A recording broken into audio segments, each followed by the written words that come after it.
Welcome to the Entrpreneurs MBA, bringing you lessons from real-life entrepreneurs they don't teach in business school. Here's your host, business coach and marketing strategist, Adam Kipnes. Hey everyone, thanks for tuning in to today's episode of the Entrpreneurs MBA podcast, lessons that you don't learn in business school. I am your host, Adam Kipnes, and I appreciate you taking the time to listen to different ideas, different lessons that you can implement in your business. As many of you may know, and for the new listeners, my focus is working with small business owners to help create $30,000 to $50,000 in new revenue in as little as 90 days and be able to use that revenue to build a better business, to invest in more marketing or advertising, to take your business to the next level.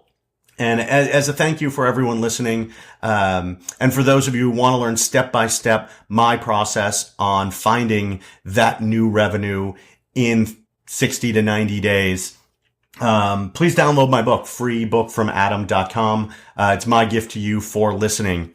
And today's episode, I wanted to talk about strategy. The goal of the podcast from the beginning was to not only give you the lessons, the ideas to help grow your business, but learn real life situations where people did it that you can then model or copy in your own business. And I find that many businesses, when they advertise or when they market, they go out to market and they see what comes back. And they never build a strong set strategy around it. And it's one thing to have a strategy, and it's another thing to actually implement that step by step.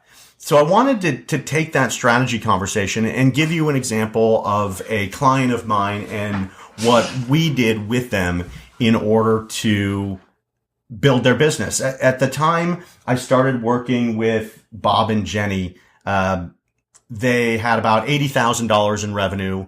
They live in San Francisco, and $80,000 in revenue and two owners of a company doesn't go a long way. So they needed to create revenue and to create it relatively quickly. And we sat down for a strategy session and figure out, all right, what is their fastest path to money?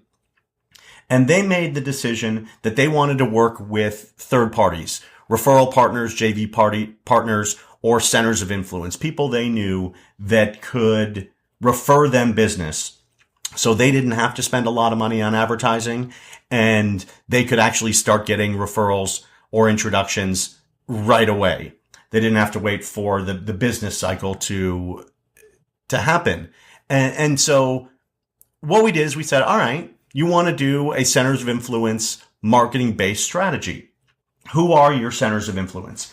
And so they listed out about 140 different people that they knew that had the same type of client as they did. They worked with accountants, they worked with attorneys, they worked with realtors, they worked with mortgage brokers.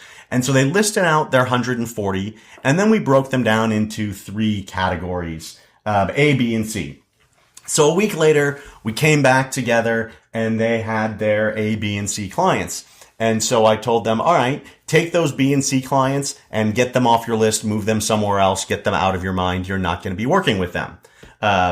Not really sure why that was such a big surprise to them that we were only going to work with the A's, but we only worked with the A's. And so we whittled that A group, which was 23 names, down to 6.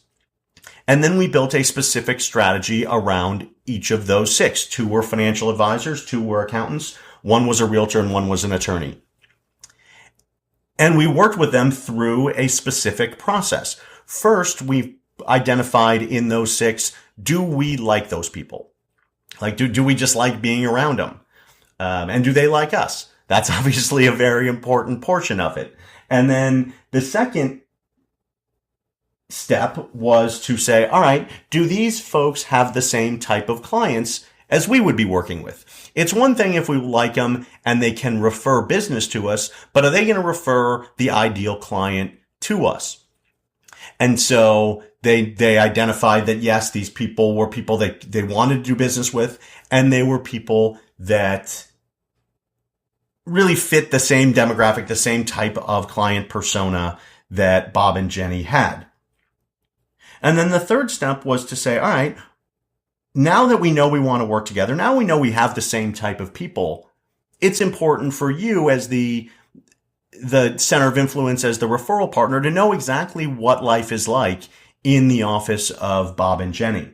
And so they walked them through a case study of a real client who came to their office, what they did for them, how they did it, and what the end result was. So that referral partner could, in their head, know exactly what it would look like. They could envision someone they referred going to Bob and Jenny and being in their office and becoming a client. And it was super powerful because it allowed them to skip 3 or 4 steps ahead of a traditional joint venture or referral relationship where people are referring on faith. Referring on faith is great, and it's wonderful that people will do that for you.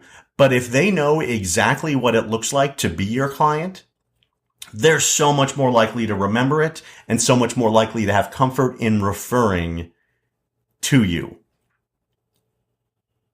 So hopefully those 3 steps resonate and make a strategy that you have that much more powerful. Even if your strategy is not centers of influence, you can still work through a 3 or 4 step strategy in order to do it and take your strategy from an idea to actual implementation. In Bob and Jenny's case, they are a shining example of people who reached out for coaching, ate it up, implemented it, and in 4 years went from $80,000 in revenue to just over $1.4 million in revenue, and now work 4 days a week, at least one of those from home.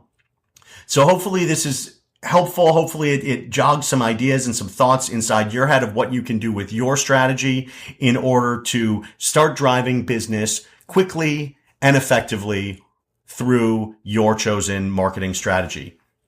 Definitely want to hear from you and leave some comments on whether this resonated with you at all, what you'd like to hear more, or what I can dive into deeper depth on. Thanks for being on the Entrepreneurs MBA podcast. This is Adam Kipnes. I will talk to you on the next one. Thank you. You've been listening to the Entrepreneurs MBA. Download Adam's free book, How to Make More Money in Your Business, at www.freebookfromadam.com.